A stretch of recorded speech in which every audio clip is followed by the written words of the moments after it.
J'ai eu la chance d'être au Burkina depuis 2004, pendant la période de guerre en Côte d'Ivoire.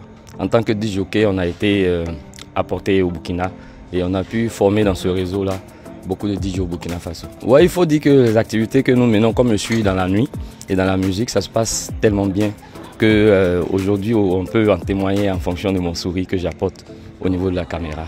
Oui, j'ai une famille au Burkina. Le Burkina m'a permis d'avoir une belle femme et 2 enfants. Non, j'ai pas de problème. Depuis 2004 que je suis là, ça me fait aujourd'hui 20 ans au Burkina. Je vis en parfaite harmonie avec mes frères burkinabés. Et ce qui témoigne cela est que nous sommes tous confondus dans la masse. On ne peut pas dire celui-là il est ivoirien ou bien telle personne il est burkinabé. Nous vivons en parfaite harmonie. Oui, effectivement, ce matin sur la toile, sur le méta, j'ai vu que ça a apporté débat.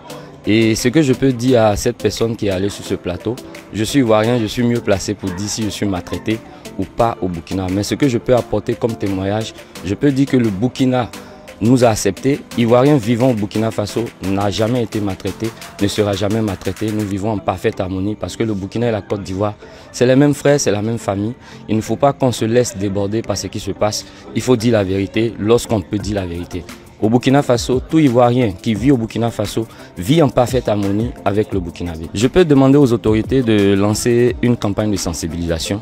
Campagne de sensibilisation dans le sens de pouvoir demander aux 2 peuples de pouvoir toujours s'entraider, de pouvoir s'aimer au-delà de toute l'alliance qui a été tracée par nos parents depuis les temps ancestraux jusqu'à aujourd'hui. Le Burkina et la Côte d'Ivoire, c'est une grande histoire qui nous lie. Il ne faut pas qu'on se laisse emporter. Il faut qu'on reste concentré, comme on le dit dans notre jargon. Il faut qu'on puisse sensibiliser tout le monde. Il faut qu'on puisse vivre dans une cohésion et une parfaite harmonie pour pouvoir aboutir à une paix durable. À mes frères ivoiriens qui vivent au Burkina Faso, de toujours bien se comporter comme ils ont toujours bien su se comporter.